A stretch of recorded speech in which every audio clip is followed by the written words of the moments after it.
Hello and welcome dear students. आज हम आपके सामने ले आए हैं क्लास 12th इलेक्ट्रोस्टैटिक्स में टॉपिक हमारे पास electric flux and Gauss law and this is the lecture number 20 in the series of electrostatics, है ना। देखिए, मैं आपको कुछ बातें इस टॉपिक के बारे में पहले ही बता दूं। देखिए, electric flux and Gauss law हम 2 लेक्चर में इस टॉपिक को पढ़ने वाले हैं as per boards point of view and then there will be lecture on competitive point of view. देखिए, this topic is very very very very very very very important. कारण क्या है? देखिए, बोर्ड में अक्सर देखा गया है कि इस टॉपिक से बहुत बार 5 मार्क्स का डायरेक्ट क्वेश्चन आया है। डायरेक्ट क्वेश्चन देखिए, बोर्ड एग्जाम में, सीबीएसई बोर्ड एग्जाम में 3 क्वेश्चन ऐसे होते हैं जो 5 मार्क्स के होते हैं। तो अक्सर ऐसा देखा गया है कि डायरेक्ट 5 मार्क्स का क्वेश्चन इस टॉपिक से पूछा गया है। तो इसलिए बोर्ड पॉइंट ऑफ व्यू से this is very very important. और साथ में अगर आप कोई भी कॉम्पिटिटिव एग्जाम उठाए, सबसे ज्यादा जेईई मेंस और नीट, बड़े हर साल इस टॉपिक से सवाल आना कंपलसरी आप मान सकते हैं। इलेक्ट्रोस्टैटिक्स के अंदर this is the one of the most important topic.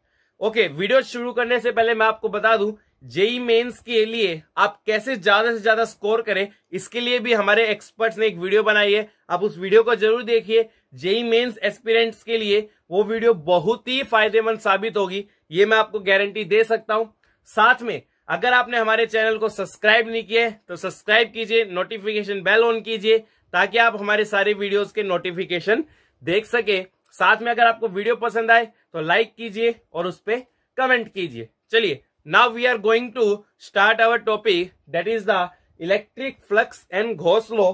सबसे पहले हम डिस्कस करेंगे रिगार्डिंग द इलेक्ट्रिक फ्लक्स। क्या डिस्कस करेंगे? Regarding the electric flux. देखिए, इलेक्ट्रिक फ्लक्स का फिजिकल सिग्निफिकेंस समझते हैं और फिर ये समझेंगे कि ये टर्म डेवलप ही क्यों कर गई, why it was important to develop this term. देखिए, इलेक्ट्रिक फ्लक्स का क्या मतलब होता है? ये एक ऐसी क्वांटिटी है जो आपको बताएगी कि गिवन एरिया से कितनी इलेक्ट्रिक फील्ड लाइन पास कर रही है। क्या बताएगी? गिवन एरिया, एक पर्टिकुलर गिवन एरिया से कितनी माइंड इट, कितनी इलेक्ट्रिक फील्ड लाइंस पास हो रही है, इसकी जानकारी कौन देगा हमें? Electric flux. तो it gives us information regarding number of field lines passing through a particular area. किसी एक पर्टिकुलर एरिया से कितनी फील्ड लाइंस पास कर रही है, इसके बारे में ये जानकारी देगा। देखिए, सुनने की बात है बहुत ही ध्यान से। जैसे मान लीजिए सपोज ये कोई मेरा एरिया हो गया, है ना, ये मैंने स्क्वायर एरिया मारा है, मेरा मान लीजिए कोई भी एरिया हो गया, स्क्वायर एरिया हो गया। इलेक्ट्रिक फील्ड लाइंस ऐसे पास कर रही है। क्या पास कर रही है? आपकी इलेक्ट्रिक फील्ड लाइंस ऐसे पास कर रही है। देखिए, बहुत ऑब्वियस सी बात है, अभी हमने पढ़ा नहीं है, आगे हम पढ़ेंगे कि इलेक्ट्रिक फील्ड अपने साथ एनर्जी कैरी करता है ना। इलेक्ट्रिक फील्ड के साथ क्या होती है? एनर्जी होती है ना। अब देखिए, जितनी ज्यादा इलेक्ट्रिक फील्ड लाइन पास करेगी उतनी ज्यादा क्या पास करने वाली है? आपकी एनर्जी पास करने वाली है, और उतना ज्यादा क्या होगा? आपका इलेक्ट्रिक फ्लक्स। तो ये आपको इन शॉर्ट इस बारे में भी बताता है कि एक पर्टिकुलर एरिया से कितनी एनर्जी पास होने वाली है। देखिए, फिर से सुन लीजिए, इलेक्ट्रिक फील्ड अपने साथ एनर्जी कैरी करता है ना। अब ये बताते हैं जितनी ज्यादा फील्ड लाइंस होगी उतनी ज्यादा क्या होगी? आपकी एनर्जी, और जितनी ज्यादा फील्ड लाइंस होंगी उतना ज्यादा क्या होगा? फ्लक्स। यानी इलेक्ट्रिक फ्लक्स का सीधा सीधा लेना देना है कि वो आपको एनर्जी के बारे में भी बताता है। तो this is the physical significance of the electric flux. Number of field lines, साथ में इंफॉर्मेशन देगा कि कितनी एनर्जी एक पर्टिकुलर एरिया से पास हो रही है। देखिए, अब इसके बारे में और डिस्कस करते हैं। अब इलेक्ट्रिक फ्लक्स को हमें फिजिकली डिफाइन करने के लिए सबसे पहले एक टर्म समझना बहुत ही आवश्यक है, that is the area vector. क्या? आपका एरिया वेक्टर, है ना। देखिए, एरिया वेक्टर क्या है? देखिए, एरिया ऐसी क्वांटिटी है जिसको हम कई बार एज ए स्केलर इस्तेमाल करते हैं और कई बार हम उसके साथ डायरेक्शन जोड़ देते हैं, तो वो क्या बन जाती है? आपकी वेक्टर। इलेक्ट्रिक फ्लक्स को समझने के लिए एरिया को हमें क्या मान के चलना पड़ेगा? एरिया को हम मान के चलेंगे अपना वेक्टर। अब एरिया वेक्टर क्या है वो समझ लेते हैं। देखिए वेक्टर की खास बात क्या है, वेक्टर के पास एक तो मैग्नीट्यूड होगा और एक क्या होगी आपकी डायरेक्शन, है ना। तो एरिया वेक्टर का जो मैग्नीट्यूड है ना वो तो वही होता है जो आपने हर फिगर के लिए पढ़ा है। फॉर एग्जांपल रेक्टेंगल के लिए क्या पढ़ा आपने, लेंथ इंटू ब्रेड्थ, है ना। स्क्वायर के लिए क्या पढ़ा आपने, साइड का स्क्वायर। ट्रायंगल के लिए क्या पढ़ा है, हाफ इंटू में बेस इंटू हाइट। मैग्नीट्यूड तो जो फिगर का आपने पढ़ रखा है उस हिसाब से मैग्नीट्यूड तो क्या रहने वाला है, सेम। मेन बात आपकी डायरेक्शन की, किसकी मेन बात आपकी, डायरेक्शन की। एक्चुअल में एरिया वेक्टर की जो डायरेक्शन है ना वो सरफेस के परपेंडिकुलर मानी जाती है। एरिया वेक्टर की जो डायरेक्शन है हमेशा कहां मानी जाती है, सरफेस के परपेंडिकुलर। तो its direction is always perpendicular to surface. क्या हो गया आपकी, परपेंडिकुलर टू सरफेस, है ना। अब देखिए दो बातें होती है ना। दुनिया में दो प्रकार के सरफेस होते हैं, एक होता है आपका ओपन सरफेस और एक होता है आपका क्लोज्ड सरफेस। मैं एग्जांपल ले लेता हूं। सपोज मान लीजिए ये एक स्क्वायर प्लेट है या कोई भी रेक्टेंगुलर प्लेट है, इसकी वॉल्यूम कितनी होगी। देखिए स्क्वायर है, एरिया होता है, कोई वॉल्यूम नहीं है, तो इसकी वॉल्यूम कितनी है, 0। जिनकी वॉल्यूम 0 होती है ना उन सरफेस को हम क्या बोलते हैं, ओपन सरफेस। क्या बोलते हैं हम, ओपन सरफेस। अब एरिया वेक्टर जो है ना, देखिए लेंथ इंटू ब्रेड्थ, ये मान लीजिए L है, ये B है, तो एरिया वेक्टर का जो मैग्नीट्यूड है वो तो कितना होने वाला आपका, लेंथ इंटू ब्रेड्थ। मेन बात है डायरेक्शन। डायरेक्शन क्या है, परपेंडिकुलर टू द सरफेस। अब क्या है, परपेंडिकुलर तो हम कोई सा भी मान सकते हैं, हमारी मर्जी है। हम इसको भी परपेंडिकुलर मान सकते हैं और इसको भी क्या मान सकते हैं, परपेंडिकुलर टू द सरफेस। देखिए आपकी मर्जी है, आप इस डायरेक्शन को भी एरिया वेक्टर की डायरेक्शन बोल सकते हो और इस डायरेक्शन को भी एरिया वेक्टर की डायरेक्शन बोल सकते हो। ओपन सरफेस में देयर आर 2 पॉसिबल डायरेक्शंस। आप अपनी कन्वीनियंस के हिसाब से क्वेश्चंस में कुछ भी ले सकते हो। हम समझेंगे कि हम कैसे क्वेश्चंस में एरिया वेक्टर की डायरेक्शन लेने वाले हैं। साथ में अगर मैं बात करूं, मेन बात यहां पे आती है आपकी क्लोज्ड सरफेस, है ना। जैसे मान लीजिए सपोज ये स्फीयर है, क्या आपका एक स्फीयर वॉल्यूम ऑक्यूपाई कर सकते हैं ना 4/3 पाई आर क्यूब। तो जिनकी वॉल्यूम नॉट इक्वल टू 0 उन सरफेस को हम क्या कहते हैं, क्लोज्ड सरफेस। क्या कहते हैं उनको हम, क्लोज्ड सरफेस। तो देखिए क्लोज्ड सरफेस के बारे में अब यहां पे एरिया वेक्टर लेना है तो क्या है कि ये मान लीजिए सपोज सेंटर है, मैंने ये एलिमेंट कंसीडर किया है ना, एलिमेंट कंसीडर करना पड़ सकता है। अब इसके सरफेस के परपेंडिकुलर, तो परपेंडिकुलर के लिए क्या, पहले तो मैंने क्या ड्रॉ किया, टेंजेंट। अब टेंजेंट के क्या होना चाहिए आपका, परपेंडिकुलर। स्फीयर के केस में ये परपेंडिकुलर कहां से पास करता है, सेंटर से। तो ये किसकी डायरेक्शन होगी, यहाँ पे एरिया वेक्टर की। सिमिलरली इस पॉइंट पे आ जाइए, यहाँ पे आपने टेंजेंट ड्रॉ किया, फिर परपेंडिकुलर ड्रॉ किया, ये किसकी डायरेक्शन होगी, इस पॉइंट पे। छोटा सा एरिया ना, बहुत बड़ा एरिया नहीं है, इसलिए मैं क्या लिख रहा हूं इसको, DA वेक्टर। हमेशा हमेशा आपको लेनी है आउटवर्ड। देखिए 2 डायरेक्शन हो सकते हैं, इधर भी हो सकते हैं, इधर भी, बट क्लोज सरफेस में हमेशा एरिया वेक्टर कहा लेना आपको, आउटवर्ड। हमेशा एरिया वेक्टर कहा लेना आपको, आउटवर्ड। तो एरिया वेक्टर को आप 2 तरीके से डिफाइन कर सकते हैं, for open surface and for close surface. इस तरीके से हम ओपन सरफेस और क्लोज सरफेस को डिफाइन कर सकते हैं। चलिए dear students, please pause the video and note this down. अब देखिए इलेक्ट्रिक फ्लक्स की मैथमेटिकल डेफिनेशन समझ लेते हैं। इलेक्ट्रिक फ्लक्स, एक्चुअल में डियर स्टूडेंट्स इलेक्ट्रिक फ्लक्स को हम डिनोट करते हैं with a symbol phi E. किससे डिनोट करते हैं, विद ए सिंबल फाई ई।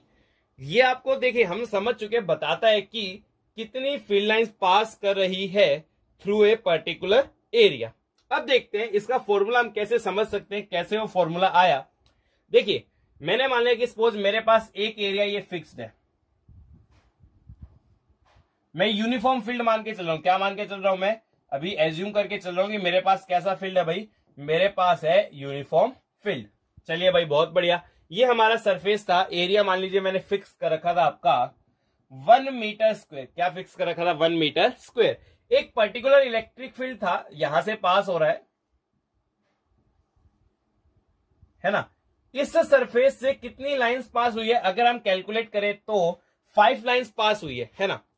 अब एक बात आप समझिए, अगर आपने इलेक्ट्रिक फील्ड इंक्रीज किया, देखिए जब हम इलेक्ट्रिक फील्ड लाइंस की प्रॉपर्टीज पढ़ रहे थे हमने समझा था जहां जितना ज्यादा इलेक्ट्रिक फील्ड होगा उतनी लाइंस क्या आ जाएंगी पास में। मतलब क्या है, देखिए पहले लाइंस कुछ ऐसी थी, है ना, लाइंस तो 7 थी पर इस एरिया से कितनी पास कर रही थी, 5 पास कर रही थी। बट जैसे हमने इलेक्ट्रिक फील्ड इंक्रीज किया है, इलेक्ट्रिक फील्ड इंक्रीज करने से क्या हो जाता है, लाइंस क्लोजर आ जाएंगी। क्या आ जाएंगी, लाइंस क्लोजर। अब लाइंस जब क्लोजर आएंगी तो हो सकते हैं साथ की साथ लाइंस इस एरिया से पास कर जाए। देख लेते हैं। देखिए अगर आपकी लाइंस क्लोजर आएंगी, है ना, लाइंस क्या आ गई आपकी क्लोजर, क्योंकि इलेक्ट्रिक फील्ड इंक्रीज हो गया तो लाइंस पास पास में आ गई, लाइंस पास पास में आ गई। अब लाइंस पास पास में आ गई तो ऑब्वियसली ज्यादा लाइंस पास करेंगी, और ज्यादा लाइंस पास करेगी तो फील्ड भी क्या होगा, ज्यादा। यानी इलेक्ट्रिक फील्ड इंक्रीज करने से, सॉरी, फ्लक्स भी क्या होगा, ज्यादा। इलेक्ट्रिक फील्ड इंक्रीज करने से लाइंस पास पास आई, ज्यादा लाइंस पास करेगी तो फ्लक्स भी क्या होगा, ज्यादा। यानी कि जो हमारा एक कंक्लूजन तो ये है कि फ्लक्स किस पे डिपेंड करता है, आपका इलेक्ट्रिक फील्ड। किस पे डिपेंड करता है, आपका इलेक्ट्रिक फील्ड, है ना। सेकेंडली देखिए, मान लीजिए यही सिचुएशन थी, मैंने एरिया बड़ा कर दिया, है ना। क्या किया, अभी तो छोटा सा एरिया, मैंने एरिया को बड़ा कर दिया। एरिया को बड़ा करूंगा तो ऑब्वियसली ज्यादा फील्ड लाइंस तो पास करने वाली है ही, तो साथ में जो आपका इलेक्ट्रिक फ्लक्स है वो किस पे डिपेंड करता है, एरिया। दो चीज तो हो गई, एक तो इलेक्ट्रिक फील्ड हो गया और एक क्या हो गया, आपका एरिया। सेकेंडली अब एक और चीज समझना जरूरी है। देखिए लिसन केयरफुली, वो थोड़ा समझना पड़ेगा आपको। इस सरफेस का एरिया वेक्टर क्या होगा, इस सरफेस का परपेंडिकुलर टू द सरफेस, मैंने मान लिया एरिया वेक्टर कहां है, यहां पे। यहां इलेक्ट्रिक फील्ड और एरिया वेक्टर के बीच में कितना एंगल बन रहा है, आपका जीरो। इलेक्ट्रिक फील्ड भी इधर है, एरिया वेक्टर भी इधर है, इलेक्ट्रिक फील्ड और एरिया वेक्टर के बीच में कितना एंगल बन रहा है, जीरो। अब आप ध्यानपूर्वक सुनना। जैसे मान लीजिए आपका ये सरफेस है, ऐसे बिल्कुल फेसिंग करके खड़ा है ना, सामने से लाइनें आई, इलेक्ट्रिक फील्ड लाइंस एनर्जी लेके, बेतहाशा एनर्जी लेके सारी की सारी फील्ड लाइंस इससे पास कर जाएगी, तो आपका फ्लक्स क्या होगा, बहुत ज्यादा। अब आपने क्या किया, इसको 90 डिग्री से घुमा दिया, ऐसे घुमा दिया। अब जो फील्ड लाइंस आएंगी, क्या इससे कोई भी फील्ड लाइन पास कर पाना पॉसिबल है क्या, नहीं, पॉसिबल नहीं है। इससे तो फील्ड लाइन तब पास करती जब इधर से आती। अब जब फील्ड लाइन इधर से आ रही है तो इससे पास कर पाना पॉसिबल नहीं है। तो इस कारण से देखिए, जब पहले आपका सरफेस ऐसा था, फील्ड लाइंस ऐसे आ रही थी, सारी की सारी फील्ड लाइन पास कर रही थी। बट सरफेस आपने घुमा दिया, ऐसे कर दिया, इधर से अभी भी फील्ड लाइंस आ रही है, क्या इससे कुछ पास कर पा रही है, क्या पॉसिबल नहीं है। आप थिकनेस जीरो मान लो, मेरी हाथ की थिकनेस आपको लग रहा होगा कि हाँ यहां से कुछ लाइंस क्रॉस हो जाएंगी, बट थिकनेस जीरो माननी है आपको, है ना। तो जब यहां से फील्ड लाइन मतलब घुमाने पे किसी प्रकार का कोई फ्लक्स नहीं है। मतलब इस वाली सिचुएशन में जब सरफेस ऐसे था, इधर से फील्ड आ रहा था, थीटा जीरो था, भाई मेरा बहुत ज्यादा फ्लक्स था, मेरा बहुत ज्यादा फ्लक्स था, मेरा फ्लक्स क्या था, मैक्सिमम। बट जैसे ही मैंने इसको 90 डिग्री घुमाया, जैसे ही मैंने इसको इस प्रकार से 90 डिग्री घुमाया, इस प्रकार से 90 डिग्री घुमाया, अभी भी बेतहाशा तो आया फील्ड, बट इस सरफेस से पास नहीं हुआ, इस सरफेस से पास नहीं हुआ। यानी कि इस समय देखो, एरिया वेक्टर कहां आपका, बाहर, परपेंडिकुलर टू द सरफेस होगा ना, मतलब कहां गया, बाहर। एरिया वेक्टर और फील्ड में एंगल कितना बन गया, यहां पे 90। जब आपका एंगल 90 बन गया तो भाई फ्लक्स कितना हो गया, आपका जीरो। फ्लक्स कितना हो गया। अब एक बात देखो, जैसे जैसे आप एंगल बढ़ा रहे हो फ्लक्स घट रहा है, जैसे जैसे एंगल बढ़ा रहे हो फ्लक्स क्या कर रहा है, घट रहा है। और ऐसा कब होता है, साइन और कोस दो फंक्शन में सोचो, साइन में तो एंगल बढ़ाते हैं तो वैल्यू बढ़ती है, पर कोस में एंगल बढ़ाते हैं तो वैल्यू घटती है। इसलिए हम क्या बोलते हैं, it is also directly proportional to cos theta. ये थीटा किसके बीच में एंगल है, ई और ए, है ना। थीटा किसके बीच में एंगल है, theta is angle between E vector and A vector, है ना। थीटा किसके बीच में एंगल आपका, बिटवीन ई एंड ए। चलो तीनों को कंबाइन करो तो मैं फ्लक्स को कैसे लिखता हूं, फ्लक्स को लिखा जाएगा ई ए कोस थीटा, या फिर इसको मैं कैसे लिख सकता हूं, इसको लिख सकता हूं मैं E vector dot A vector. तो this is the expression for flux. देखिए साबित हो जाएगा, यहां पे थीटा जीरो रखो, थीटा जीरो रखो, कोस जीरो होता है 1, तो कितना आ जाएगा, ई इंटू ए, बहुत बढ़िया। यहां पे थीटा 90 रखो, कोस 90 क्या होता है, जीरो, तो फ्लक्स कितना आ गया, जीरो। तो आपका इलेक्ट्रिक फ्लक्स तीन चीजों पे डिपेंड करता है। पहली चीज आपका इलेक्ट्रिक फील्ड, दूसरी चीज आपका एरिया वेक्टर, और तीसरी चीज है कोस थीटा, जहां पे थीटा एंगल है between E vector and A vector.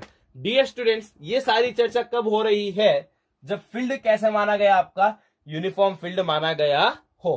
तो this is the expression for electric flux. चलिए आप अपनी वीडियो को पॉज कीजिए, note this down, I am going to erase this.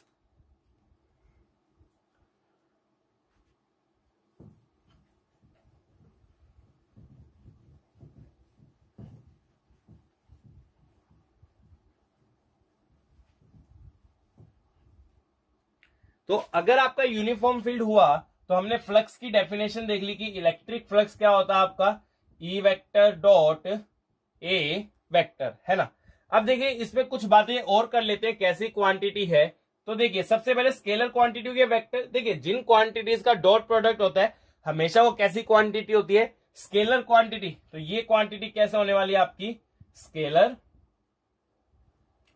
कैसे होने वाली है आपकी स्केलर क्वांटिटी, है ना। सेकेंडली अगर हम इसकी एसआई यूनिट की बात करें, देखिए इलेक्ट्रिक फील्ड की क्या होती है, न्यूटन पर कूलम, एरिया की होगी मीटर स्क्वायर, तो या तो न्यूटन मीटर स्क्वायर पर कूलम, या फिर एक बात और याद रखिए, इलेक्ट्रिक फील्ड की एक और यूनिट आगे पढ़ेंगे, वोल्ट पर मीटर, है ना। इलेक्ट्रिक फील्ड की एक और यूनिट हम आगे पढ़ेंगे, कौन सी, वोल्ट पर मीटर इंटू मीटर स्क्वायर, तो क्या आ जाएगी आपकी वोल्ट मीटर। तो दो ऐसा यूनिट मान सकते हैं, कई जगह आपको लिखी मिलेगी न्यूटन मीटर स्क्वायर पर कूलम, और कई जगह आपको लिखा मिलेगा वोल्ट मीटर, क्या लिखा मिलेगा आपको, वोल्ट मीटर। देखिए डायमेंशनल फॉर्मूला, डायमेंशनल फॉर्मूला, देखिए न्यूटन का क्या होता था, mL/t-2, मीटर मतलब लेंथ, तो ये हो गया L square divided by coulomb का क्या था भाई आपका AT, इसको सोल्व करेंगे तो कितना आएगा, mL³ t-3 A-1। तो this is the dimensional formula for electric flux, है ना। अब देखिए स्केलर क्वांटिटी है ना। एक्चुअल में इलेक्ट्रिक फ्लक्स कुछ भी हो सकता है, वो पॉजिटिव भी हो सकता है, वो नेगेटिव भी हो सकता है और वो जीरो भी। नेगेटिव का क्या सिग्निफिकेंस है वो हम आगे समझेंगे। देखिए इलेक्ट्रिक फ्लक्स को मैं कैसे लिख सकता हूं, EA cos थीटा, है ना। देखिए जब थीटा फर्स्ट क्वाड्रेंट में होता है, मतलब 0 से 90 के बीच में, तो हम जानते हैं फर्स्ट क्वाड्रेंट में कोस क्या होता है आपका, पॉजिटिव। अब कोस पॉजिटिव हो गया तो इलेक्ट्रिक फ्लक्स भी क्या होने वाला आपका, पॉजिटिव, है ना। बट जब थीटा आपका 90 डिग्री हो जाए तो क्या होगा, कोस 90, और कोस 90 क्या होता है आपका, जीरो, है ना। कोस 90 क्या होता है, जीरो, तो उस केस में इलेक्ट्रिक फ्लक्स भी क्या हो गया आपका, जीरो।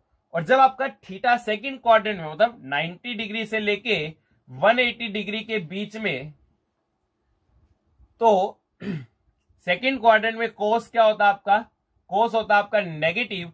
अब कोस नेगेटिव हुआ तो आपका फ्लक्स भी क्या हो जाएगा वहां पे, नेगेटिव। मतलब इलेक्ट्रिक फ्लक्स एक ऐसी क्वांटिटी है जो पॉजिटिव भी हो सकती है, जीरो भी हो सकती है और नेगेटिव भी हो सकती है। स्केलर है, SI unit and dimensional formula.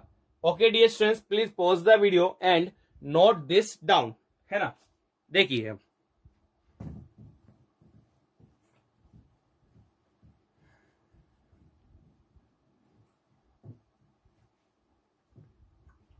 अब देखिए कुछ एग्जांपल्स की बात कर लेते हैं।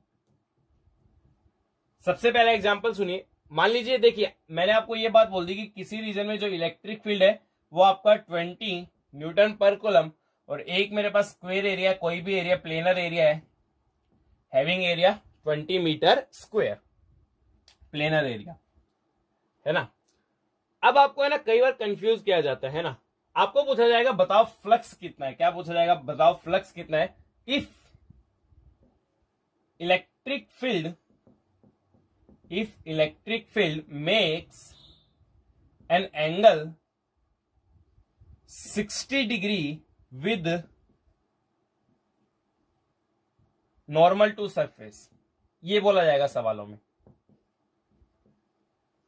क्या, electric field makes an angle 60 degree with normal to the surface, इसका क्या मतलब है। ये मान लीजिए सपोज आपका एरिया हो गया, ये एरिया कितना है भाई आपका 20 मीटर स्क्वायर, कितना आपका 20 मीटर स्क्वायर। अब जो इलेक्ट्रिक फील्ड है ना, makes angle 60 degree with normal to the surface, ये मान लीजिए नॉर्मल टू द क्या हो गया, सरफेस। अच्छा, नॉर्मल टू द सरफेस से क्या होता है आपका एरिया वेक्टर। अब इलेक्ट्रिक फील्ड इससे कितना एंगल बना रहा है आपका, इलेक्ट्रिक फील्ड मान लीजिए इधर है, मेकिंग एन एंगल 60 डिग्री, तो यहां पे अगर आप फ्लक्स निकालेंगे तो कितना आएगा, ई ए, और एंगल कितना हो गया आपका कोस 60, तो कितना हो जाएगा भाई, ई आपका 20, एरिया भी आपका 20, और कोस 60 होता है 1/2, तो ये 200 न्यूटन मीटर स्क्वायर पर कूलम, है ना। बट कई बार आपको क्या बोलेगा कि जो इलेक्ट्रिक फील्ड है ना, नॉर्मल के साथ एंगल नहीं बनाता। Electric field makes an angle 60 degree with surface. क्या बोलेगा? एंगल तो 60 डिग्री बना रहा है, पर नॉर्मल के साथ नहीं, किसके साथ एंगल बना रहा है? सरफेस के साथ। अब यहां पे अधिकतर स्टूडेंट्स गलती कर देते हैं। जैसा कई बार हम क्लास में सीधा ये सवाल पूछ रहे हैं ना, तो अधिकतर स्टूडेंट्स गलती करते ही करते हैं। मेरा भी विश्वास था अगर मैं ये ना करा के सीधा ये कराता तो आप भी गलती करते, 60 एंगल ले लेते, है ना। अब देखिए ये क्या हो गया? परपेंडिकुलर टू द सरफेस, ये एरिया वेक्टर। अब क्या है कि ये मान लीजिए सपोज क्या हो गया आपका, ये हो गया मान लीजिए आपका इलेक्ट्रिक फील्ड। गिवन क्या है? Electric field makes an angle 60 degree with surface. Area vector के साथ नहीं, किसके साथ 60 डिग्री एंगल बना रहा है? सरफेस के साथ। तो ये तो 90 डिग्री होगा, तो एरिया वेक्टर के साथ कितना एंगल बन जाएगा आपका? 30 डिग्री। तो ये गलती मत कर देना, देख लेना 60 डिग्री कहां से दी है। अगर 60 डिग्री सरफेस से दी है तो ई और ए के बीच में कितना एंगल आ गया? 30 डिग्री। और अगर आपका 60 डिग्री नॉर्मल से दी है तो एंगल कितना आ गया? 60। तो यहां पे आपका फ्लक्स कितना होगा? ई ए कोस 30। अब ई कितना आपका? 20। एरिया भी कितना है? 20। और कोस 30 की वैल्यू कितनी होती है भाई आपकी? कोस 30 होता है आपका √3/2। तो ये हो जाएगा आपका 200√3। यूनिट क्या होगी? न्यूटन मीटर स्क्वायर पर कूलम। तो ये गलती अक्सर स्टूडेंट्स कर देते हैं, इसलिए आपको इन गलतियों को अवॉइड करना है। Okay dear students, please pause the video and note this down.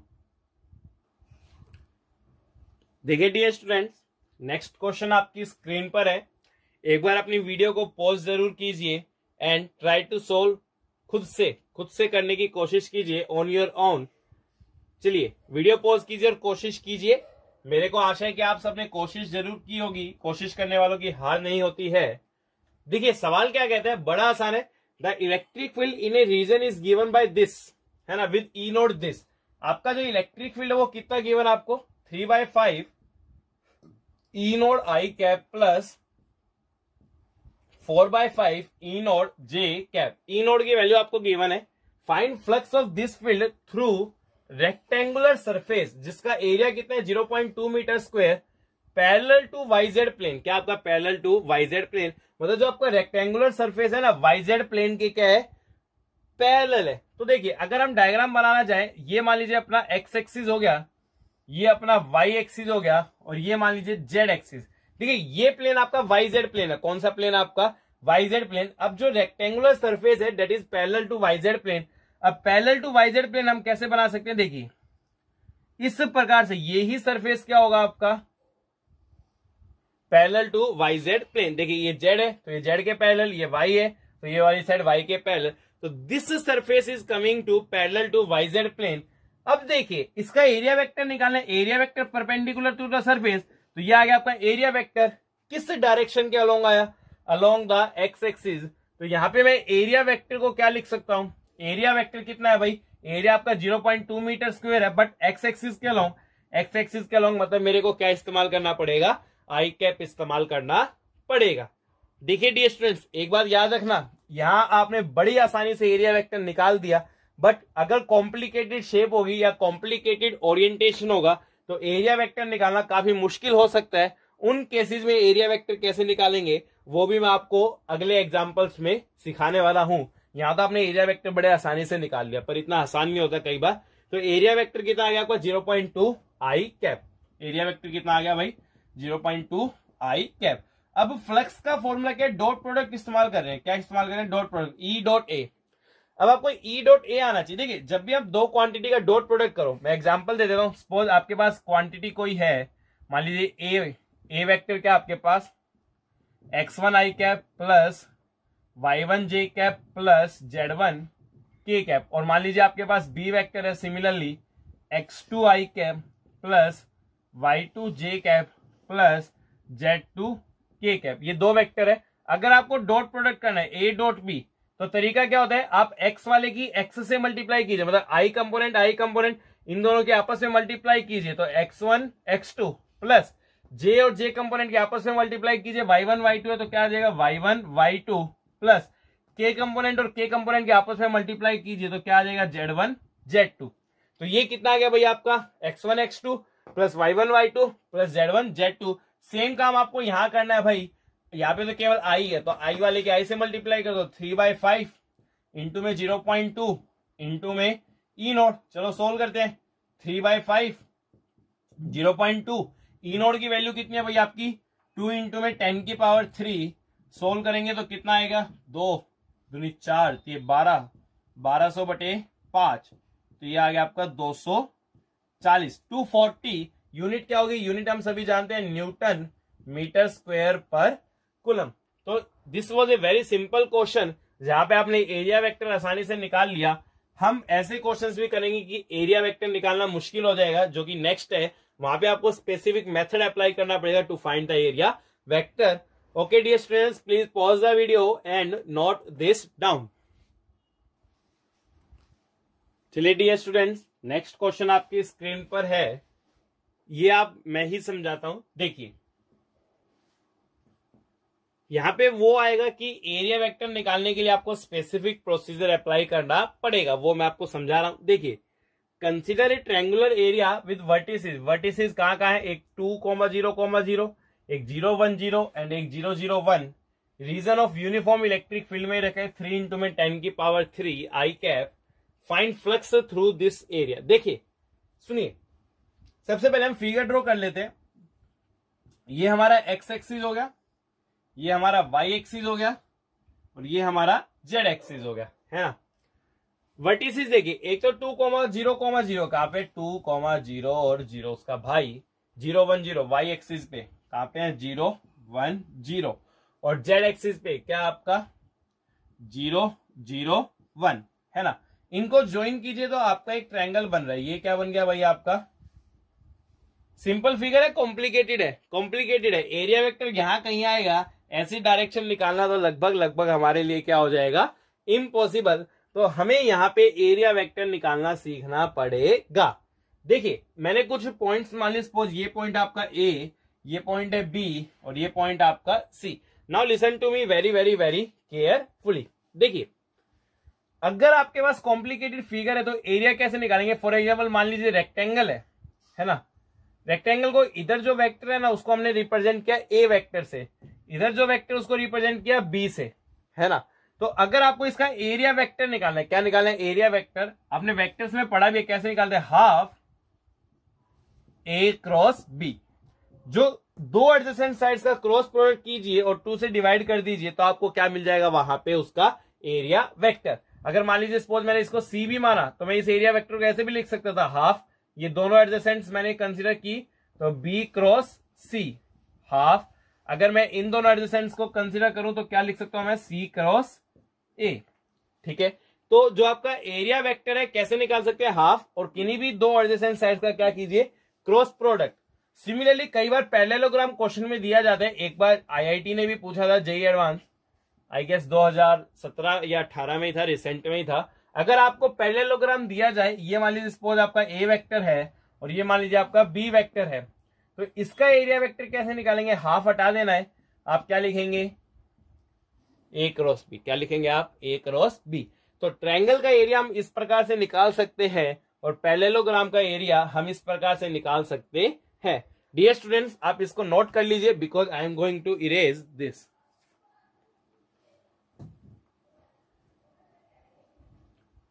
चलिए भाई अपनी प्रॉब्लम पे वापस आते हैं। तो एरिया वेक्टर निकालने के लिए मेरे को एक तो ये वाला वेक्टर चाहिए और एक मेरे को ये वाला वेक्टर चाहिए। ये वेक्टर तो कौन सा हो गया आपका, ए बी वेक्टर। कैसे निकालेंगे, इस वाले में से इसको माइनस कर दो, पोजीशन से ऐसे ही तो निकालते हैं ना। तो इस वाले में से इसको माइनस करेंगे, देखिए 2 में से 0 गया तो 2, तो 2i कैप। 0 में से 0 किया 0, कोई लिखने की जरूरत नहीं है। 0 में से 1 गया तो -1 के कैप। तो ये क्या आ गया मेरा ए बी वेक्टर, क्या आ गया मेरा ए बी वेक्टर। सिमिलरली मैं निकालने जा रहा हूं ए सी वेक्टर। क्या निकालने जा रहा हूं मैं, ए सी वेक्टर। सी में से ए को माइनस करना है, 0 में से 0 को घटाओगे कुछ नहीं, 1 में से 0 को घटाया तो कितना हो गया आपका 1, तो ये आ गया आपका जे कैप। अब 0 में से 1 को घटाया तो अगेन क्या आ गया आपका -k कैप, है ना। अब मेरे को एरिया निकालना है, क्या निकालना है मेरे को, एरिया।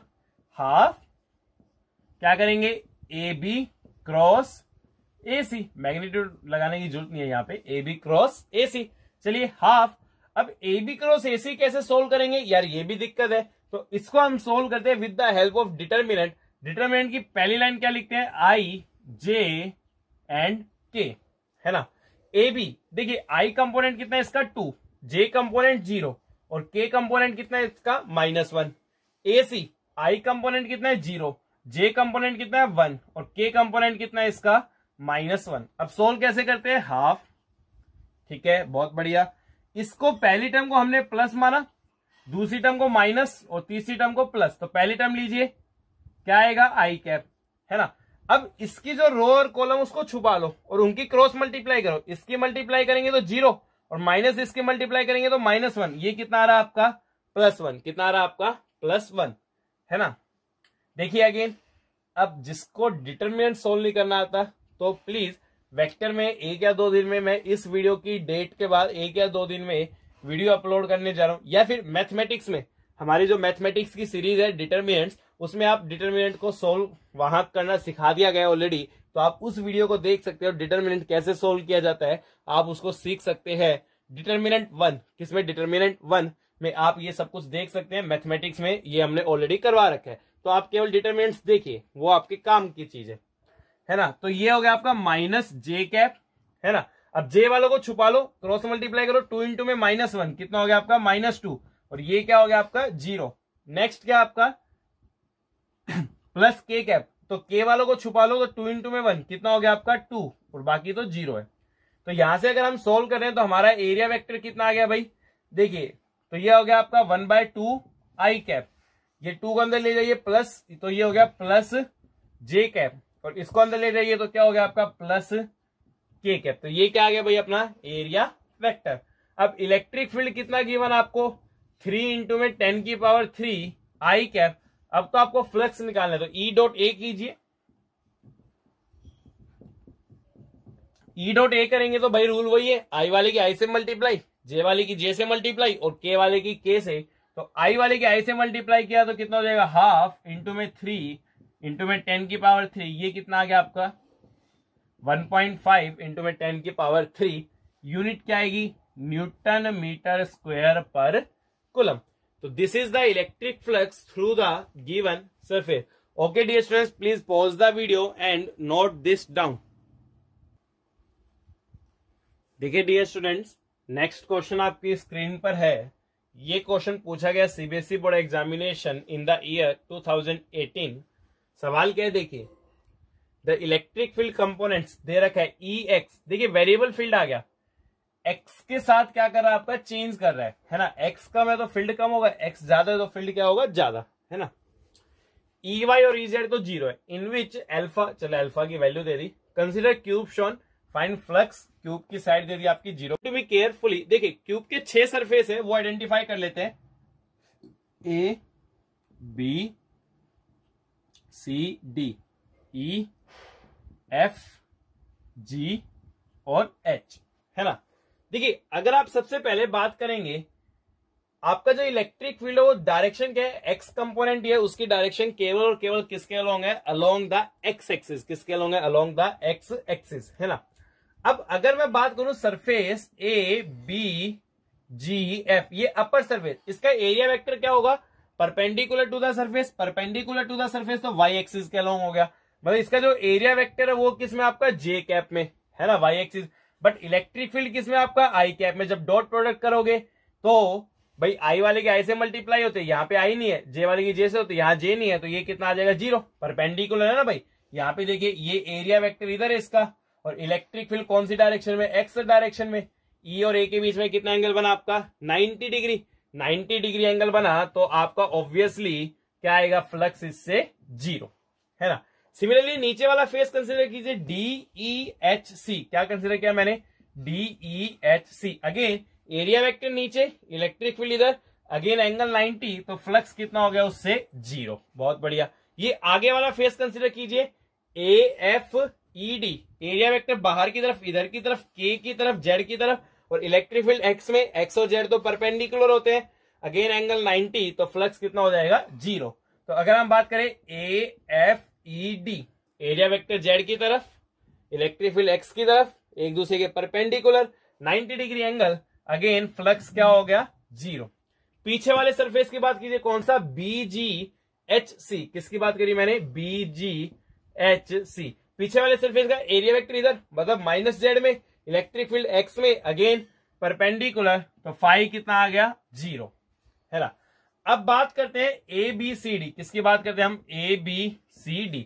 ABCD में क्या है, देखिए इलेक्ट्रिक फील्ड आपका कुछ ना कुछ होगा, जो एरिया वेक्टर वो किस में जाएगा, देखिए perpendicular to the surface and outward होता है, तो आपका कहां जाएगा, बाहर की तरफ। इसका जो एरिया वेक्टर है ये मान लीजिए इधर आया, ये क्या हो गया, A1 वेक्टर। यहां इलेक्ट्रिक फील्ड कुछ ना कुछ है, एक्स स्केल होंगे, इलेक्ट्रिक फील्ड मान लीजिए सपोज E1 वेक्टर, दोनों के बीच में देखिए E1 और A1 के बीच में एंगल आ रहा है आपका 180, तो यहाँ पे थीटा है 180, इससे फ्लक्स निकाल लीजिए, तो E डॉट ए, तो E डॉट ए मतलब E1 A1 और एंगल है 180, तो cos 180 होता है -1, तो हो गया -E1 A1।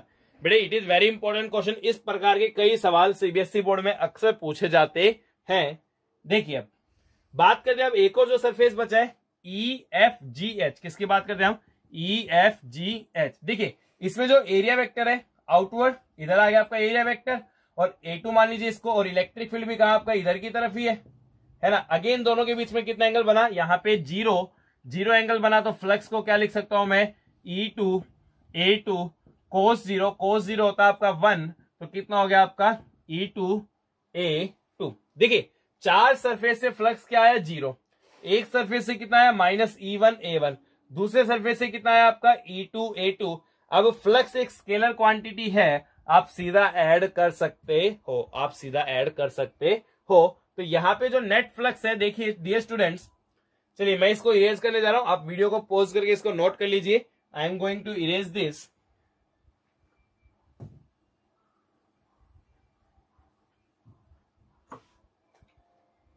देखिए तो फ्लक्स कितना आ गया, अपना आया फ्लक्स, ये A2 था, E2 A2 minus E1 A1, है ना। A2 और A1 तो सेम है, देखिए ये आपका स्क्वायर है, स्क्वायर का एरिया A स्क्वायर, ये भी आपका स्क्वायर है, स्क्वायर का एरिया कितना होगा, A स्क्वायर, तो कॉमन ले लिया तो A स्क्वायर आ गया। ये क्या बच गया भैया आपका E2 माइनस E1, क्या बच गया आपका E2 माइनस E1।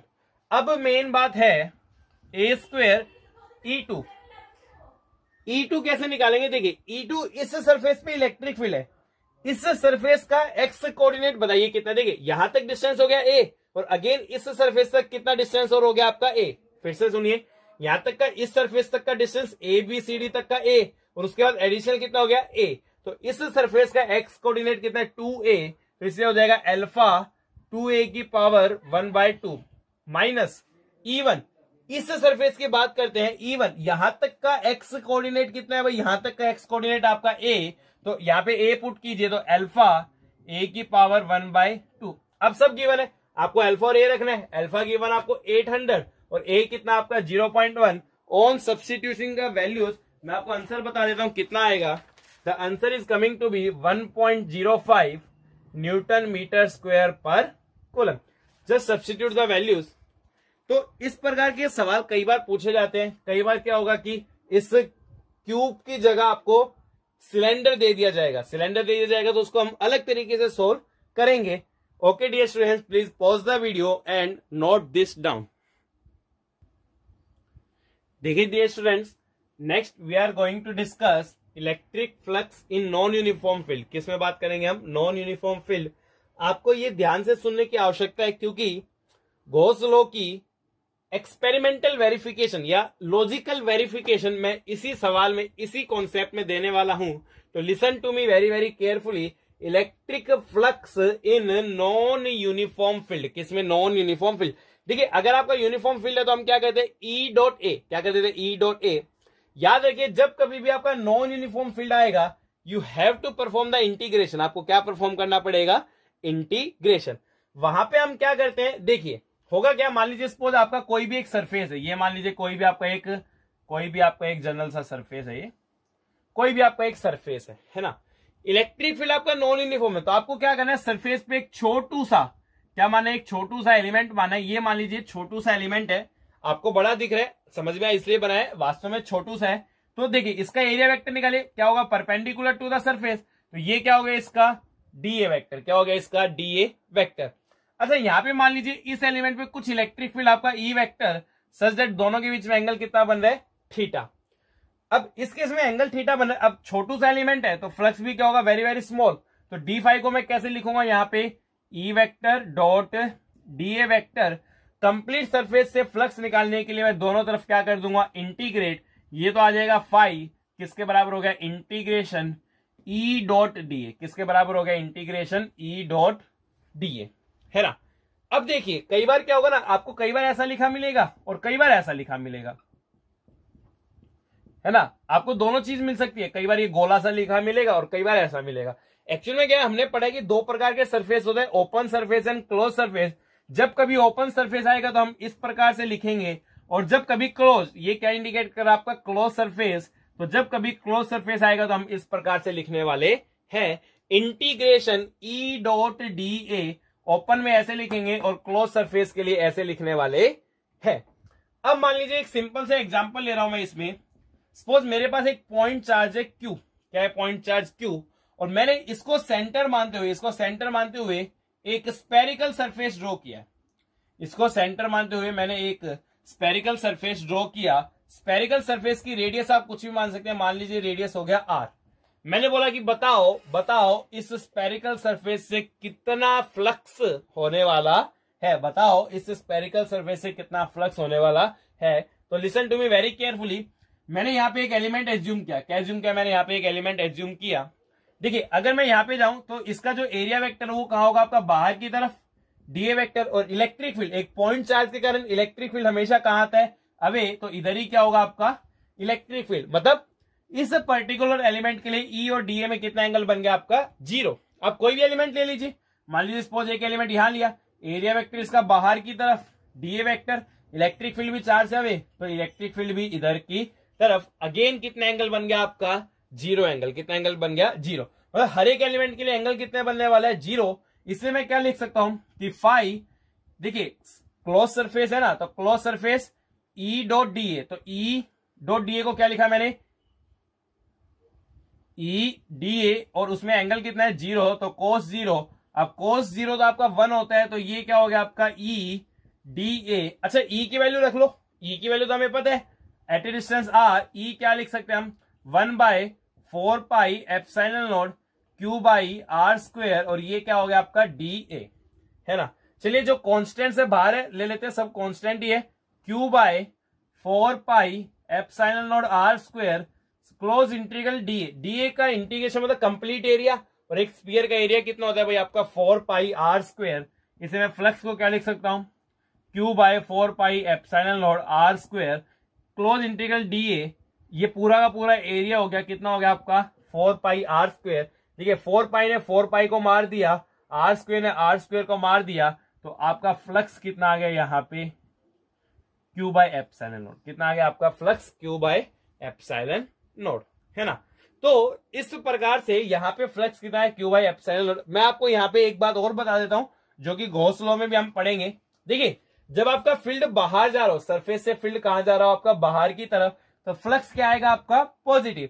और जब कभी फील्ड अंदर की तरफ आ रहा हो तो फ्लक्स क्या आएगा, नेगेटिव। मतलब आउटवर्ड, अगर आपकी फील्ड लाइंस बाहर जा रही है तो फ्लक्स को हम क्या लेके चलते हैं, पॉजिटिव। और इनवर्ड अगर कुछ फ्लक्स होगा, इनवर्ड कुछ अंदर आएगा, तो उसको हम क्या लेके चलेंगे, नेगेटिव। एक बात आपको याद रखनी है यहीं पर कि अगर आपका आउटवर्ड फ्लक्स है, क्या आपका आउटवर्ड फ्लक्स मतलब फ्लक्स बाहर जा रहा है, फील्ड लाइंस बाहर जा रही है, तो उसको क्या लेके चलेंगे हम, पॉजिटिव। और अगर आपका इनवर्ड फ्लक्स आया, क्या है आपका इनवर्ड फ्लक्स अंदर आई, लाइंस का ही अंदर, तो 180 डिग्री एंगल हो जाएगा। तो ऑब्वियसली क्या आएगा वहां पे, इनवर्ड फ्लक्स को क्या लेके चलना, आपको नेगेटिव लेके चलना है। तो this is regarding the close surface. Okay dear students, please pause the video and note this down. I am going to discuss very very important concept here. देखिए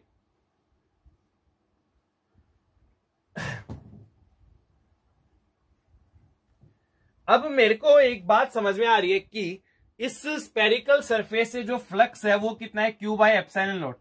क्या ये इस बात पे डिपेंड करे कि मैंने स्पेरिकल सरफेस की क्या रेडियस मानी थी, नहीं। अब मैं आपसे एक लॉजिकल सवाल पूछ रहा हूं, मान लीजिए ये चार्ज Q है और मैंने ये कुछ फलाना फलाना फलाना फलाना सरफेस बना दिया, बताओ इससे फ्लक्स कितना होगा। क्या आप कैलकुलेट कर सकते हो, क्या आप कैलकुलेट कर, एरिया वेक्टर बहुत ही रैंडम, हर पॉइंट का डिस्टेंस अलग, इलेक्ट्रिक फील्ड बहुत रैंडम, तो इस प्रोसेस से कैलकुलेट कर पाना पॉसिबल, बट मैं लॉजिकली कैलकुलेट कर सकता हूं। नाउ लिसन केयरफुली, देखिए आपने पॉइंट चार्ज के लिए इलेक्ट्रिक फील्ड लाइंस बनाना सीखी थी, है ना। तो पॉइंट चार्ज के लिए जो इलेक्ट्रिक फील्ड लाइंस का पैटर्न होता है वो कुछ इस प्रकार से होता है आपका, है ना, रेडियली आउटवर्ड जाती है इस प्रकार से। ये तो सबको मालूम है भाई, है ना। ये आपका पैटर्न है इलेक्ट्रिक फील्ड लाइंस का। चलिए बहुत बढ़िया, कितनी भी ड्रॉ कर सकते हैं। अब मैंने क्या किया, मैंने यहां पे एक बहुत छोटा सा स्पीयर बना लिया सच दैट चार्ज कहां पे, सेंटर पे। कहां पे चार्ज है, सेंटर पे। तो अगर स्पीयर है और चार्ज सेंटर पे है तो स्पीयर से तो फ्लक्स कितना होगा आपका, क्यू बाय एप्सिलॉन नॉट। कितना होगा, क्यू बाय एप्सिलॉन नॉट। अब आप एक बात देखिए, अब ये काउंट कीजिए कि इस स्पीयर से कितनी फील्ड लाइंस पास हो रही है, 1 2 3 4 5 6 7 8। इस स्पीयर से कितनी फील्ड लाइंस पास हो रही है, 8। अच्छा, इस बड़े बड़े गोले से कितनी पास हो रही है, 1 2 3 4 5 6 7 8। मतलब जितनी इस स्पीयर से पास हो रही है उतने ही बड़े गोले से पास हो रही है। मतलब जितना फ्लक्स स्पीयर का होगा उतना ही बड़े गोले का होगा, क्योंकि फ्लक्स होता है क्या, कितनी फील्ड लाइन पास कर रही है भाई। जितनी फील्ड लाइन आपकी इस स्पीयर से पास कर रही है उतने ही इस बड़े गोले से पास कर रही है। तो इसका जितना फ्लक्स उसका भी उतना ही फ्लक्स। तो फ्लक्स कितना आ गया आपका, क्यू बाय एप्सिलॉन नॉट। यानी कि एक चार्ज, एक अकेला चार्ज कितना फ्लक्स कंट्रीब्यूट करेगा आपका, क्यू बाय एप्सिलॉन नॉट। कितना कंट्रीब्यूट करेगा, क्यू बाय एप्सिलॉन नॉट। इसमें आपको कोई डाउट नहीं होना चाहिए, है ना। सिमिलरली यहां पे अगर मैं एक और चार्ज रख देता Q1, तो यहां से भी क्या होता कि जितनी फील्ड लाइन इसके अराउंड स्पीयर से पास करेगी उतनी सारी सरफेस से भी पास करेगी। तो यहां पे क्या आ जाता आपका Q प्लस Q1। और आगे जाके देखेंगे यही क्या बनेंगे, हमारी गॉस थ्योरम। क्या बनेगी, हमारी गॉस थ्योरम, जो कि हम लॉजिकली यहां से समझ सकते हैं कि हर एक चार्ज का किसी भी सरफेस के अगर वो अंदर है तो कॉन्ट्रीब्यूशन कितना आने वाला आपका, क्यू बाय एप्सिलॉन नॉट। कितना कंट्रीब्यूशन आने वाला आपका, Q by epsilon naught. Okay dear students, please pause the video and note this logic, this is very very important logic. देखिए आगे हम बात करेंगे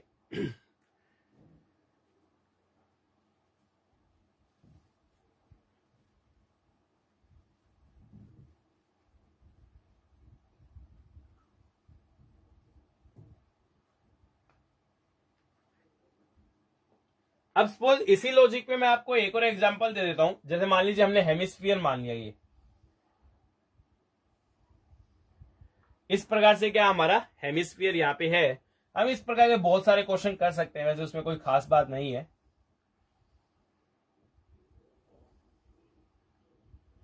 देखिए ये हमने हेमिस्फीयर मान लिया। मान लीजिए हेमिस्फीयर की जो रेडियस है ना, रेडियस है मान लीजिए वो, सपोज इस हेमिस्फीयर की जो रेडियस है वो रेडियस है r।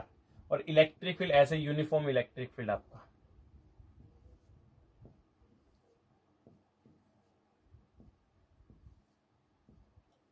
E। मैंने बोला कि हेमिस्फेरिकल सरफेस, ये सर्कुलर सरफेस से नहीं, हेमिस्फेरिकल सरफेस से बताइए कितना फील्ड पास हो रहा है, सॉरी कितना फ्लक्स पास हो रहा है। फाइंड, क्या पूछा, फाइंड फ्लक्स थ्रू, किससे, find flux through hemispherical, find flux through hemispherical surface. देखिए लिसन केयरफुली, ये कॉम्प्लिकेटेड प्रॉब्लम्स को हम कैसे सॉल्व कर सकते हैं। देखिए मैंने क्या माना, सबसे पहले मैंने सर्कुलर पोर्शन कंसीडर किया। क्या कंसीडर किया, सर्कुलर पोर्शन। इस सर्कुलर पोर्शन का फ्लक्स निकाल लीजिए। क्या निकाल लीजिए, सर्कुलर पोर्शन का फ्लक्स। फ्लक्स क्या है, एरिया वेक्टर हमें बाहर की तरफ मानना पड़ेगा। एरिया वेक्टर सर्कुलर पोर्शन का इधर, तो ई और ए में एंगल तो आपका 180 हो गया, तो हम क्या लिखेंगे, ई ए, और ये हो गया cos 180। तो कितना हो जाएगा, ई एरिया कितना होगा इसका, पाई आर स्क्वायर, cos 180 हो गया -1, तो minus E pi R square, है ना। अब देखिए मेरे को इस हेमिस्फीयर से बनाना है। अब फिगर देख के बताइए, जितनी फील्ड लाइंस इस सर्कुलर सरफेस से पास कर रही है उतनी ही फील्ड लाइन किससे पास कर रही है, आपकी हेमिस्फेरिकल सरफेस से पास कर रही है। आप फिगर में क्लियर है, जितनी फील्ड लाइन इस सर्कुलर सरफेस है वो सारी की सारी इस हेमिस्फीयर से पास कर रही है। मतलब जितना फ्लक्स इसका होगा उतना ही फ्लक्स इसका होगा। तो हेमिस्फीयर का फ्लक्स क्या होगा, ई पाई आर स्क्वायर। पॉजिटिव या नेगेटिव डिसाइड कर लो। तो पॉजिटिव नेगेटिव कैसे डिसाइड करोगे, मान लो आपने कोई भी एलिमेंट माना तो इसका एरिया वेक्टर कहां होगा, इधर की तरफ। एंगल आपका 90 से कम है तो ये क्या होगा, ऑब्वियसली पॉजिटिव। तो हेमिस्फेरिकल सरफेस से कितना फ्लक्स होने वाला है यहाँ पे, ई इंटू में पाई आर स्क्वायर। कितना होगा, ई इंटू में पाई आर स्क्वायर। सिमिलरली मैं आपके लिए क्वेश्चन दे रहा हूं, आप प्लीज कमेंट में इसका आंसर बताइए अगर आप सोल्व कर पाए, नहीं तो डाउट में भी पूछ सकते हैं आप। मान लीजिए इसकी जगह एक सिलेंडर है,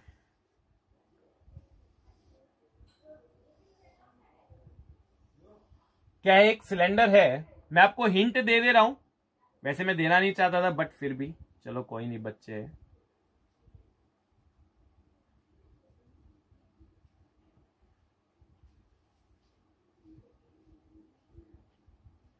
इसकी रेडियस आर है और हाइट है एच, हाइट एच है और इसकी रेडियस कितनी आपकी आर, और यहां यूनिफॉर्म फील्ड है ई, पास कर रहा है इधर से, सब जगह यूनिफॉर्म फील्ड आपका ई आगे तक जा रहा है।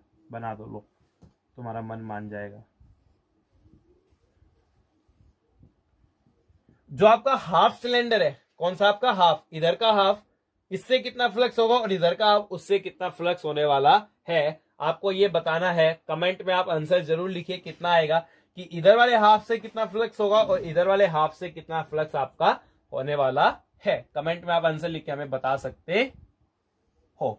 Okay dear students, please pause your video and note this down. देखिए डियर स्टूडेंट्स, आपकी स्क्रीन पर एक क्वेश्चन है, बहुत ही साधारण सा सवाल है। अपनी वीडियो को पॉज कीजिए and try to solve it. आप स्क्वायर की साइड मान सकते हैं ए, जो मैं देना भूल गया, फिर अपनी वीडियो को पॉज कीजिए and try to solve it. चलिए आपने किया होगा, देखिए अब हमारे पास क्या एक स्क्वायर है, a point charge Q is placed at one corner of square, square के कॉर्नर पे चार्ज रखा Q, find flux through square, इस स्क्वायर से क्या निकालना है, मेरे को फ्लक्स निकालना है। तो listen to me very carefully, देखते हैं कितनी फील्ड लाइन पास। देखिए एक पॉजिटिव चार्ज गया, फील्ड लाइन का पैटर्न आप बना सकते हैं, है ना। ये हमारा फील्ड लाइन का पैटर्न है due to a positive charge. अब देखिए कोई भी फील्ड लाइन इसको क्रॉस कर रही है क्या, देखिए इससे पास होने के कारण कोई फील्ड नहीं होता है ना, क्रॉस कर रही है क्या, मतलब कुछ इस प्रकार से इसके अंदर से कुछ एनर्जी जा रही है क्या, नहीं, ये पॉसिबल नहीं है। कोई भी फील्ड लाइन इसको क्रॉस नहीं कर रही है, इसके अंदर से नहीं जा रही है, सरफेस के पैरेलल तो जा रही है पर क्रॉस कोई भी फील्ड लाइन करने वाली नहीं है। आप एज्यूम करके देखिए, ये स्क्वायर है, यहां चार्ज रखा, क्या कोई भी फील्ड लाइन इसको क्रॉस कर जाएगी क्या, नहीं, पॉसिबल नहीं है। तो since know field line crossing the surface, कोई भी फील्ड लाइन आपका सरफेस क्रॉस नहीं कर रही, इसलिए आपका यहां पे फ्लक्स कितना हो जाएगा, आपका जीरो फ्लक्स यहां पे आपका होने वाला है। तो in this way we can solve this problem. Okay, next we are going to discuss very very important thing, that is the Gauss law in electrostatics, जिसका बेसब्री से इंतजार है, वेरी वेरी इंपॉर्टेंट, बहुत सारी समस्याओं को सुलझाएगा। Gauss law in electrostatics, listen to me very carefully. Gauss law in electrostatics, क्या भाई आपका गॉस लॉ इन इलेक्ट्रोस्टैटिक्स, है ना। इलेक्ट्रोस्टैटिक्स में गॉस लॉ की चर्चा हमें करनी है। तो देखिए सबसे पहले मैं स्टेटमेंट इसकी लिख देता हूं, इसकी डिटेल्स तो हम बहुत कल ही डिस्कस करेंगे नेक्स्ट लेक्चर में, बट इसकी थोड़ी टेक्निकलिटीज डिस्कस कर लेते हैं। स्टेटमेंट, गॉस लॉ क्या कहता है कि net flux crossing any closed surface, mind it, ये केवल किसके लिए वैलिड है, only and only for closed surface.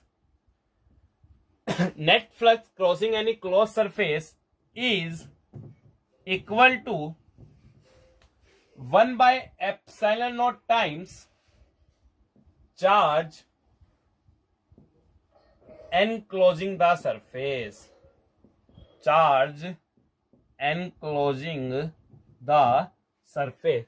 Net flux crossing through any closed surface is equal to, ये परमिटिविटी आपकी 1/ε0 times charge enclosing the surface। कहने का क्या मतलब, जैसे मान लीजिए सपोज मैंने कोई भी सरफेस बनाया, कुछ चार्जेज है, Q1 है, -Q2 है और कितना आपका Q3, तो जो हम इससे फ्लक्स लिखेंगे ना, जो नेट फ्लक्स इस क्लोज सरफेस से पास हो रहा है, वो किसके बराबर, 1/ε0 चार्ज एनक्लोजिंग, कौन सा चार्ज लेना है, जो आपका इनसाइड है, डिवाइडेड बाय ε0। फिर से सुन लीजिए, नेट फ्लक्स किसके बराबर होगा, जो चार्ज आपका अंदर है, Q इनसाइड डिवाइडेड बाय ε0। अब नेट फ्लक्स का तो फॉर्मूला हमें पता है, क्लोज सरफेस है तो ये लगाएंगे E dot d A is equal to Q in. देखिए क्यू इन कितना है, अंदर चार्ज कितना आपका Q1 minus Q2 by epsilon not. ठीक है, ये लॉजिक मैं आपको एक्सप्लेन कर चुका हूं कि अंदर का कोई भी चार्ज है तो कितना कंट्रीब्यूट करता है आपका Q बाय एप्सिलॉन नॉट। इससे पहले मैं इस लॉजिक को आपको एक्सप्लेन कर चुका हूं। तो इसने Q1 bye epsilon not contribute किया, इसने कितना कंट्रीब्यूट किया, minus Q2 by epsilon naught. तो कितना आ गया आपका Q1 minus Q2 by epsilon naught. तो this is the flux crossing a closed surface. अब देखिए सबसे पहली बात, यहां तो कौन सा चार्ज आ गया आपका, इनसाइड, मतलब Q1 माइनस Q2। अब इस इलेक्ट्रिक फील्ड की बात है ना, क्या ये इलेक्ट्रिक फील्ड केवल अंदर के चार्ज का होता है या सभी चार्ज का होता है? देखिए क्या ये Q1 माइनस Q2 के कारण है या फिर ये सबके कारण है? एक्चुअल में जो इलेक्ट्रिक फील्ड है ना वो केवल इनसाइड चार्ज के कारण नहीं, वो तो सभी चार्जेस का नेट होता है। क्या होता है आपका, सभी चार्जेस का नेट। मतलब यहां पे कौन कंट्रीब्यूट करा, आपके inside charge, but electric field में सारे के सारे चार्ज कंट्रीब्यूट करने वाले हैं। यहां पे इलेक्ट्रिक फील्ड किस किस के कारण होगा, Q1 minus Q2 and Q3। तो electric field is contributed by all charges, जो इनसाइड और आउटसाइड हो सभी चार्जेस कंट्रीब्यूट करेंगे। अब अंदर के चार्ज का फ्लक्स का लॉजिक मैंने आपको बता दिया था, क्या होता है आपका अंदर के चार्ज का कितना कंट्रीब्यूशन होता है, Q बाय एप्सिलॉन नॉट। अब बाहर का चार्ज कोई कंट्रीब्यूशन नहीं करता, उसका लॉजिक समझ लीजिए। सपोज मान लीजिए ये आपका सरफेस है, देखिए इधर देखते हैं, सपोज मान लीजिए सरफेस है, कोई चार्ज बाहर है, क्यों कंट्रीब्यूट नहीं करता? देखिए भाई इससे फील्ड लाइंस ड्रॉ की, इससे फील्ड लाइंस कुछ ऐसी होंगी, चारों डायरेक्शन में जाएंगी। अब देखिए इस चार्ज के कारण इस सरफेस में कितनी फील्ड लाइन एंटर करी, 1 2 3 4 5। जब एंटर करते हैं तो फ्लक्स को हम क्या लेते हैं, माइनस, है ना। कितनी एग्जिट करी, 1 2 3 4 5। जब एग्जिट करती है तो हम उसको क्या लेते हैं, पॉजिटिव। अब देखिए 5 अंदर आई तो माइनस 5, 5 बाहर गई तो प्लस 5, नेट कितना हो गया आपका, 0। डेट्स वाई कोई भी बाहर का चार्ज कभी भी फ्लक्स में कंट्रीब्यूट आपका नहीं करने वाला। ओके, इसलिए केवल कंट्रीब्यूशन इनसाइड चार्ज का होता है, आउटसाइड चार्ज का किसी प्रकार का कोई कंट्रीब्यूशन कभी भी नहीं होता है। यहां पे मैं आपके सामने कुछ इंपॉर्टेंट बातें डिस्कस कर देता हूं गॉस लॉ की। देखिए सबसे पहली बात, क्या आपका फ्लक्स इस बात पे डिपेंड करेगा चार्ज क्या है, नहीं। अब ये Q1 Q2 यहां रख लो, Q1 यहां रख लो माइनस Q2। अब लोकेशन ऑफ चार्ज पे डिपेंड नहीं करेगा। हाँ, कंडीशन क्या है कि अंदर होने चाहिए। तो पहली बात, जो फ्लक्स है वो आपका लोकेशन ऑफ चार्ज पे डिपेंड करने वाला नहीं है। क्या शेप पे डिपेंड कर रहे हैं क्या, नहीं भाई, ऐसी शेप है तो भी ये, और स्पेरिकल सरफेस है तो भी कितना होता है आपका Q1 minus Q2 by epsilon naught.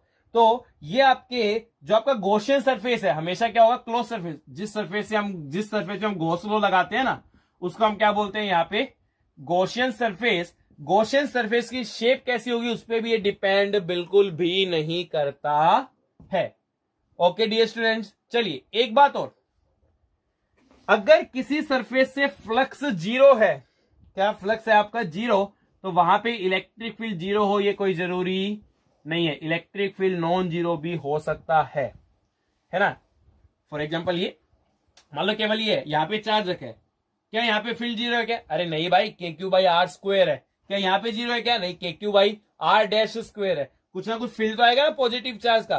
तो यहाँ पे क्या है कि सरफेस पे आपका फील्ड 0 नहीं है, बट फ्लक्स क्या आपका, फ्लक्स तो 0 ही है क्योंकि चार्ज कहां पे आपका बाहर है। तो अगर आपका फ्लक्स 0 है तो कोई जरूरी नहीं है कि इलेक्ट्रिक फील्ड 0 हो, बट अगर आपका इलेक्ट्रिक फील्ड 0 है तो इसका मतलब फ्लक्स कितना होगा, 0। फॉर्मूले में भाई इलेक्ट्रिक फील्ड 0 है तो फ्लक्स ऑब्वियसली क्या हो गया आपका, 0। तो दैट्स वाई अगर आपका बाहर चार्ज है कोई फ्लक्स नहीं है पर इलेक्ट्रिक फील्ड आता है। These are the most important point regarding the Gauss law. अभी तो हमने इसको इंट्रोड्यूस ही किया, इसके बारे में हमें काफी कुछ पढ़ना है। With this we are going to end today's lecture. Dear students, आप हमारी वीडियोस को देखते रहिए, आपको काफी कुछ सीखने को मिलेगा। अगर आपको वीडियो पसंद आई है लाइक कीजिए, कमेंट कीजिए, चैनल को सब्सक्राइब कीजिए, नोटिफाई कीजिए, ताकि आप ऐसे वंडरफुल लर्निंग एक्सपीरियंस ले सके। यहाँ पे हम काफी कुछ सीखने वाले हैं, काफी कुछ समझने वाले हैं। जो आपको हर एग्जाम क्रैक करा सकता है, ये मैं आपको गारंटी दे रहा हूं। With this we are going to end today's lecture.